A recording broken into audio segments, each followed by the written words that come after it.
Now comes the fun part, binomial probability distributions. And the coolest part of binomial probability is that it interweaves amazingly with the pre-calculus, calculus, and we can talk about it in class.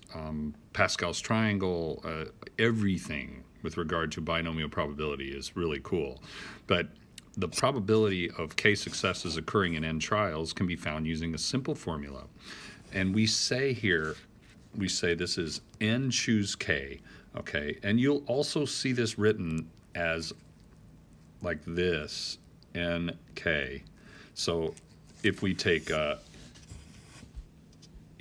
k successes out of n trials, and probability is the probability of success, which is p, and then we're going to go p to the k and 1 minus p to the n minus k. Well, there's a lot of k's, and again, probability of k successes in n trials.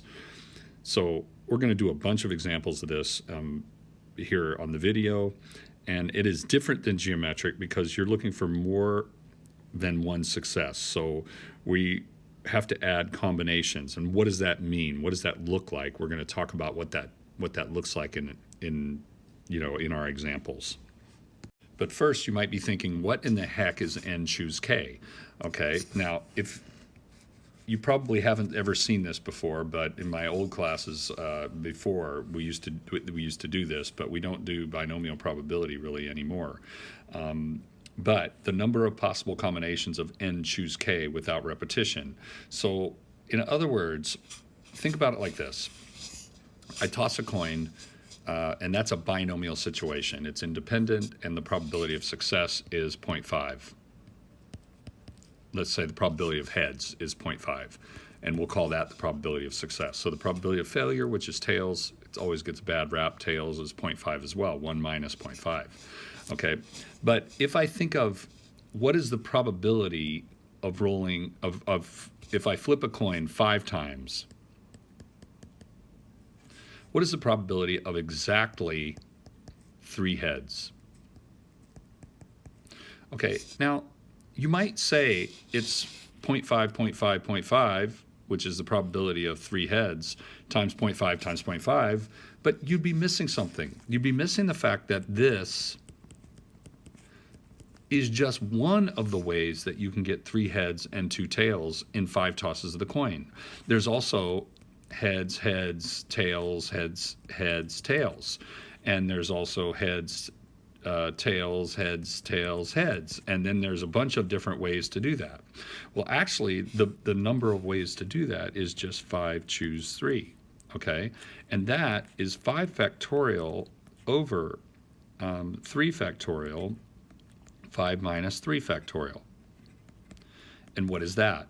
That's 5 times 4 times 3 times 2 times 1 divided by 3 times 2 times 1 times 2 times 1, because 5 minus 3 is 2. Okay, now what is that? Well, these will all cancel, and then 2, this is 20 divided by 2, which is 10. So there are 10 ways that I can get exactly 3 tosses of the coin, or 3 heads, exactly 3 heads if I toss a coin 5 times. So there's 10 different ways that I can get that. So you can't just calculate this probability. We actually have to take this probability, this single probability, and multiply it by the 10 times that it can happen. Okay, because all of those different possibilities exist if I want to know the probability of exactly 3 heads. So let's take a look at this problem. Let's take a look at this problem one more time, and you have n choose k, which is 5 choose 3. You could also write it as 5 choose 3, okay, times the probability of success, which is 0.5, raised to the 3, which is the probability of flipping 3 heads, and then 0.5, which is 1 minus this probability, raised to the 2. Now, these just happen to be the same, but they could be different probabilities.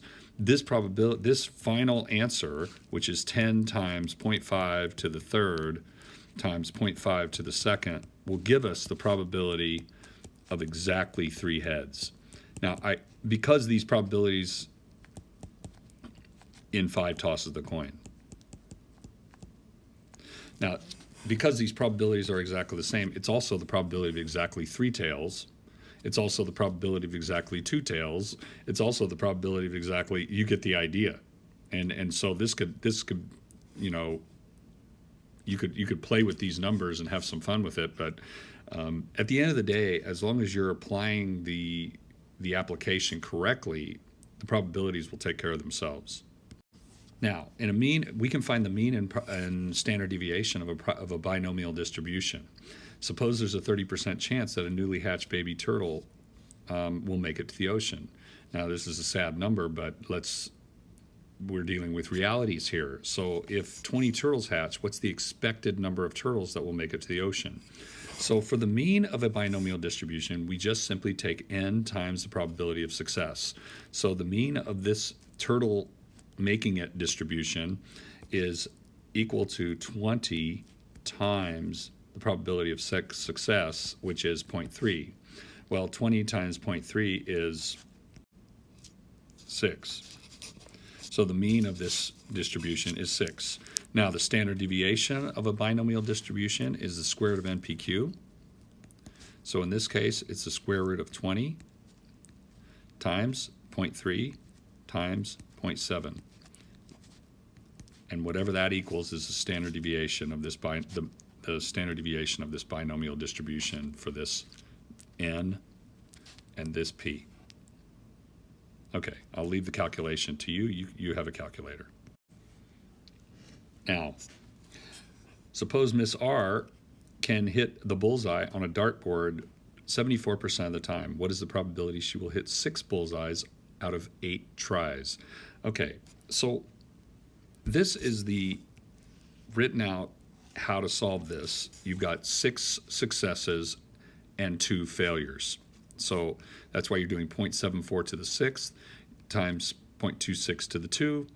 And you have 8 choose 6, which would be 8 factorial divided by 6 factorial, 8 minus 6 factorial, which you could calculate.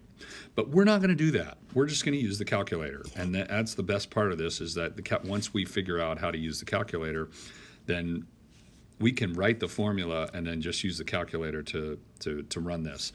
And this is a binomial PDF situation. Okay, this is binomial PDF, which is the probability of exactly n successes, or excuse me, k successes in n trials. In this case, the probability of exactly 6 successes in 8 trials. Okay, we will go over this in a few minutes of how to use the calculator on this, but if you want to try that, you can. Now, I'll leave it to you to find the answer to this, but let's write out what this looks like and what is the probability she will hit 5 out of 8. Well, that is just 8 choose 5 times 0.74 to the 5th times 0.26 to the 3, which is 8 minus 5. That's why it's n minus k. This is n minus k. Okay, now if we want to create a probability chart and graph the results in a bar chart, we can. So if you do menu, probability, distributions, binomial PDF, that'll get you to the probability of exactly k successes out of n trials. Now when I put in the number of trials is 8, so I put in the number of trials is 8, the probability of success is 0.74, and the x value, which is the number of successes, 6. Okay, when I hit enter, I'm going to get a value. Now you'll notice here what spit out was, when I did the binomial PDF, is this. This is the probability that you get exactly 6 successes out of 8 trials with a 74% probability of success. Now, just to show you that matches up to our formula using the binomial PDF, that is menu probability, okay, combinations, then n choose r. That is 8, 6, 8 choose 6. So on the calculator you do 8, 6. That'll give you that. Again, this function is not something I want you writing on your paper. You can if it helps you sort of sort things out in your mind, but it's not going to really affect your credit. You need to show the formula and then you just use this binomial PDF for your calculations. Now that's 0.74 to the 6 times 0.26 to the 2, and exactly the same answer. So you can see that this and this are the same thing. Now, going back to the distribution of this probability, I can create a bar chart distribution of every single probability for the number of shots made from 0 to 8 out of 8 shots. And I can do this for any binomial distribution. That's the beauty of it. Okay? Now, if I were to take this probabilities and write them out one by one by one, which I did here, then you can see all of these calculations. Well, not all of them. I just kind of glazed over the rest of them. 1, 2, 3, 4, 5. Then you'd get up to 7 successes, and you'd have this, and then 8 successes would be this. Now, what that looks like, I'll show you on the next slide.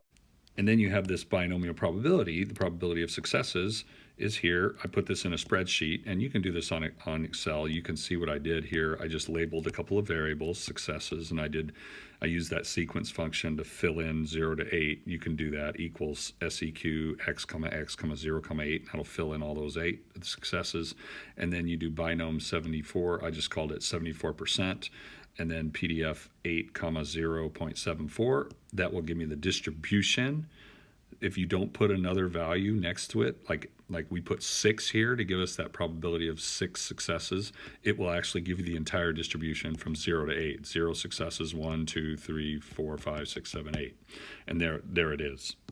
Now, if we graph the probability versus the ends, then what we have here is this distribution of the probabilities, okay? And you will see this drawn up in the textbook and other places, sort of from like 7.5 to 8.5. You'll see this as like a bar chart like this, okay? And what this represents is the probabilities, and because their width is 1, then if I take this probability like times 1, and then this will just be kind of really close to 0 here, okay? And since this width is 1, then the sum of the area of all these rectangles is represented by the sum of all the possible probabilities, which is 1. So the probability that I make 0, 1, 2, 3, 4, all the way up to 8 is 1, because I've got 8 possibilities, or I've got any number of possibilities, I should say, of makes and misses, but I can only make either discretely 0 through 8 shots, or bullseyes in this case. All right, on to the next video. You can go back and look at this if there's some confusion, or bring your questions to class.